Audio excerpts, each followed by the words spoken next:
বিষ্ণু বললেন 7 শ্রেণীর ব্যক্তিকে আল্লাহ তাআলা সেদিন আরশের নিচে ছায়া দিবে। তার মধ্যে থেকে 1 শ্রেণীর ব্যক্তি, কিশোরগঞ্জের ভাইয়েরা খেয়াল করে শুনেন, তার মধ্যে 1 শ্রেণীর ব্যক্তি হচ্ছে রজুলুন তাসাদ্দাকা বিসাদাকা ফাআখফাহা। 1 শ্রেণীর ব্যক্তি হচ্ছে ওই ব্যক্তি যে গোপনে আল্লাহর জন্য দান করে।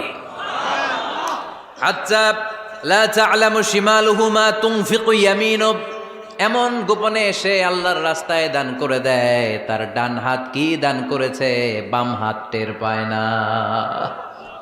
ডান হাত কি দিল, বাম হাত দেখে নাই। অন্য মানুষ জানা তো দূরের কথা, এই গোপন দান আমার আল্লাহর কাছে খুব প্রিয়।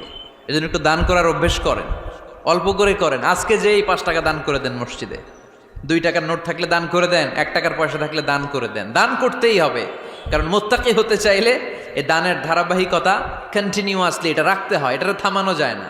সময় ভালো বেশি দিলাম, সময় খারাপ কম দিলাম, কিন্তু দিতে হবে।